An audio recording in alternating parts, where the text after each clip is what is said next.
Hi everyone, so welcome to my YouTube channel. तो part number 6 हम करने वाले हैं आज पेपर 1 के जो PYQs हैं। तो शुरू करने से पहले मैं बता दूं आपको दैट आप अनअकैडमी में मुझे फॉलो कर सकते हैं और साथ ही साथ टेलीग्राम चैनल भी ज्वाइन कर सकते हैं यूजीसी नेट पब्लिक एडमिनिस्ट्रेशन के नाम से। डिस्क्रिप्शन में लिंक दिया गया है। इससे आपको क्या होगा कि अपडेट्स मिलती रहेंगी, आपको पीडीएफ्स मिलती रहेंगी लेक्चर्स की जो है हम पे डिस्कस कर रहे हैं। बाकी आप अनअकैडमी प्लस में भी ज्वाइन कर सकते हैं मुझे, जहां पर हम कोर्सेज कर रहे हैं पब्लिक एडमिनिस्ट्रेशन का complete course, revision course paper 1 के ऊपर। तो बिल्कुल आप ज्वाइन कर सकते हैं। बाकी प्लस के साथ साथ आइकॉनिक बिल्कुल सब्सक्रिप्शन भी आप ले सकते हैं, जिसमें आपको पर्सनल कोच के अलावा और भी बहुत सारे बेनिफिट्स मिलने वाले हैं। तो बेगी 10 यूज कर सकते हैं कोड यहाँ पर आप 10% ऑफ के लिए। चलिए शुरू करते हैं। पहला क्वेश्चन आज का है, तो आज थोड़ा रीजनिंग भी देखेंगे, मैथमेटिक्स। तो a man pointing to a lady, एक मैन जो है एक लेडी की तरफ पॉइंट करके कह रहा है that the son of her only brother is the brother of my wife. मतलब जो पर्टिकुलर जो लेडी है, लेडी का जो ओनली ब्रदर है वो क्या है, उसका एक बेटा है और उस बेटे की जो बेसिकली जो उस बेटे की बहन है वो उसकी वाइफ है, बेसिकली ये कह रहा है। ठीक है, तो lady is related to the man, किस तरीके से रिलेटेड यहाँ पर कोई लेडी है जो यहाँ पर मेंशन की गई है। तो गाइस देखो, इसको सॉल्व करने की कोशिश करते हैं, आप भी करिए मैं भी करता हूं। ठीक है, तो एक मैन है, वो पॉइंट कर रहा है एक लेडी की तरफ। वो लेडी को कह रहा है कि जो लेडी है उसका जो इकलौता जो भाई है, ओनली ब्रदर उसका जो है, उसका जो भाई है उसका जो बेटा है वो क्या है, भाई है किसका, वाइफ का। किसकी, उस मैन की। कहने का मतलब हुआ ये वाइफ जो है इसकी बेटी है, इस मैन की जो वाइफ है वो इसकी बेटी है, क्योंकि इसका ये बेटा है और ये बिल्कुल भाई बहन है आपस में। तो इसका ये बेटा भी है, इसकी ये बेटी भी है। तो ये कह रहा है कि भाई ये लेडी जो है वो किस तरीके से रिलेटेड है इस मैन से। तो कहने का मतलब है मैन की जो वाइफ है उसका जो फादर है वो क्या हो गया, इसका फादर इन लॉ, इस पर्टिकुलर मैन का। और फादर इन लॉ की बहन फिर ये लेडी हो गई इसकी। ठीक है, यानी कि this particular lady is the sister of his father in law. इस मैन का जो फादर इन लॉ है उसकी सिस्टर होगी ये lady. How lady is related to the man. तो ये क्वेश्चन पूछा है जी आपसे। ठीक है, आगे बढ़ते हैं। एक सीरीज दी गई है नंबर की आपके पास। तो इस सीरीज में आपने बताना है कि how many pairs of successive numbers have a difference of 2 each. इनमें से कितने ऐसे जोड़े हैं, पेयर्स हैं, जिनमें 2 का डिफरेंस है हर एक किसी पेयर में। देखो फाइंड आउट करने की कोशिश करते हैं। 6 और 4 एक पेयर हो गया, 2 का डिफरेंस है। उसके बाद 1 और 2 ये नहीं आएगा, यहां पर भी नहीं है। फिर आप आगे जाएंगे, 4 और 2 आता है, दूसरा पेयर मिल जाता है आपको जहां पर 2 का डिफरेंस है। फिर आप आगे जाएंगे तो 5 और 3 है, तीसरा पेयर मिल जाएगा आपको, 2 का डिफरेंस है। चौथा पेयर आपको यहां पर मिल जाएगा, 8 और 6।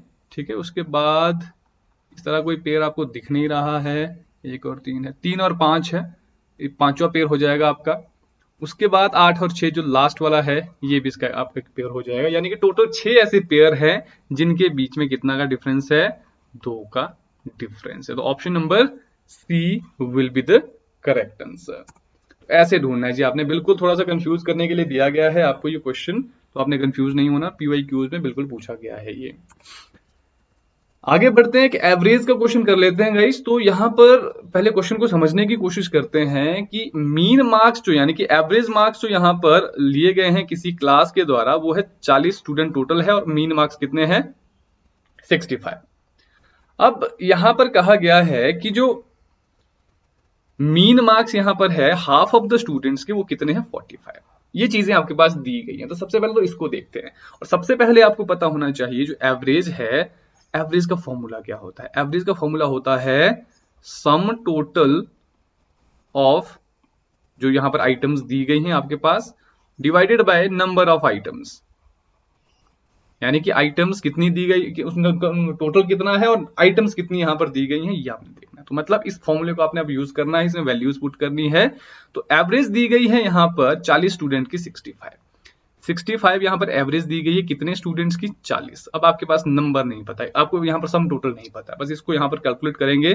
40 यहां पर आ जाएगा, जब ये कैलकुलेट करेंगे आप तो कितना आ जाएगा, ये ऑलमोस्ट ये आएगा आपका 2600 जब आप इसको मल्टीप्लाई करेंगे 14 to 65। ये 2600 आ गया इसका कितना, जो टोटल मार्क्स है। अब दूसरी लाइन में कहा गया है कि जो आपके एवरेज मार्क्स हैं आधे स्टूडेंट्स के वो कितने हैं, 45। 45 यहाँ पर एवरेज है आपकी किसकी, आधे स्टूडेंट्स की। तो टोटल 40 स्टूडेंट, तो आधे कितने हो गए, 20 स्टूडेंट। तो इसका भी आप देखो नंबर, आपको सम नहीं पता है तो सम कितना आएगा, इसको भी मल्टीप्लाई करेंगे आप 20 into 45, 900 will be the right answer, sorry 900 will be the output. तो यहाँ पर पूछा क्या गया है अब ये तो है कि जो आपको दिया गया वहां से आपने वैल्यूज निकाली। अब है कि आपने आपसे पूछा है कि मीन मार्क्स यहाँ पर जो है रिमेनिंग स्टूडेंट्स के कितने, मीन यानी कि एवरेज पूछी है आपसे किसकी, जो रिमेनिंग स्टूडेंट कितने हैं, 20 थे, 40 थे टोटल, 20 के हमने निकाल दिया एवरेज। अब टोटल जो बाकी 20 बचे हैं उनकी कितनी एवरेज है, तो उनकी एवरेज कैसे निकलेगी, टोटल जो आपके पास मार्क्स है जो आपको माइनस करने हैं 20 स्टूडेंट्स के जो मार्क्स हैं उनसे, तो ये आ जाएगा 1700 जो बाकी 20 स्टूडेंट के टोटल मार्क्स हैं। तो यहां पर कितना आ जाएगा 1700। तो ये आपका एवरेज बन जाएगा जी, बाकी जो रिमेनिंग स्टूडेंट्स की है कितनी आ जाएगी, दिस विल बी योर 85। तो 85 will be the right answer here. I hope this is very clear. तो इस तरह से आपने सॉल्व करने की कोशिश करना, ठीक है। एक और क्वेश्चन आता है जिसमें आपने एज फाइंड आउट करनी है, इस तरह के क्वेश्चंस भी आते हैं, तो इसको देखने की कोशिश करते हैं। तो अनिल यहां पर है twice as old as Sunita. तो सबसे पहले हमारे पास सुनीता की एज यहां पर मान लेते हैं, सुनीता की एज सबसे पहले मान लेते हैं x, ठीक है। अब कह रहा है कि अनिल क्या है, twice as old as Sunita. Anil की एज कितनी हो जाएगी, 2x मान लो, ठीक है। अब 3 साल पहले क्या हुआ, 3 साल पहले अनिल जो है, ही का मतलब Anil was 3 times as old as Sunita, यानी कि 3 साल पहले 2x - 3, 3 साल पहले क्या हुआ, आपको जो अनिल था, बेसिकली अनिल की एज है 3 साल पहले, वो कितना था, 3 गुना जितनी सुनीता की एज थी 3 साल पहले। तो सुनीता की एज 3 साल पहले x - 3 हो जाएगी, तो अनिल की एज जो है 3 गुना थी आपके सुनीता की एज से। तो यहाँ पर ये जो इक्वेशन है इसको थोड़ा सा डिराइव करने की कोशिश करते हैं, x की वैल्यू निकालते हैं, 2x - 3 is equal to 3x - 9 आ जाएगा। अब यहाँ पर आप करेंगे -3, अब ये 9 कुछ साइड ले आएंगे तो +9 आ जाएगा, इक्वल टू 3x, 2x आपका यहाँ चला जाएगा, -2x, तो यहाँ पर ये x बच गया, x किसके बराबर हो गया, आपके 6 के बराबर। अब ये तो फिलहाल आपके पास x की वैल्यू आई, x आपकी किसकी वैल्यू थी, सुनीता की एज की, ठीक है। अब सुनीता की एज आ गई 6 ईयर। अब बोल रहा प्रेजेंटली जो है अनिल की एज कितनी है, तो Anil is twice as old as Sunita, तो यानी कि सुनीता की एज 6 साल है, तो अनिल की एज कितनी हो जाएगी guys, 6 × 2 that is equal to your 12।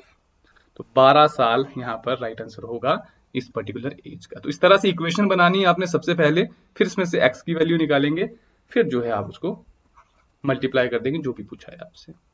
Twice पूछा तो 2 से मल्टीप्लाई कर दिया, ठीक है। आगे बढ़ते हैं।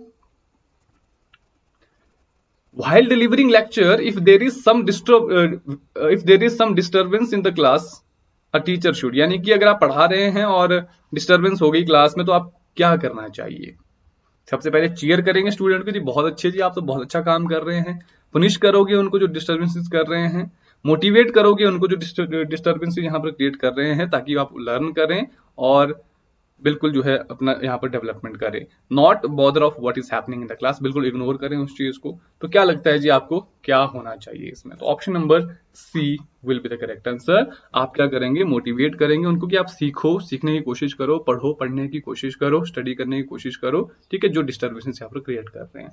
तो ऐसा नहीं कि आप उनको चीयर करेंगे, पनिश करना भी अच्छी बात नहीं है, क्योंकि आपको उनकी डेवलपमेंट चाहिए यहाँ पर। और इग्नोर तो आप कर ही नहीं सकते हैं, क्योंकि आप टीचर हैं, तो इग्नोर करेंगे तो फिर फायदा क्या हुआ वहां पर, ठीक है। आगे बढ़ते हैं।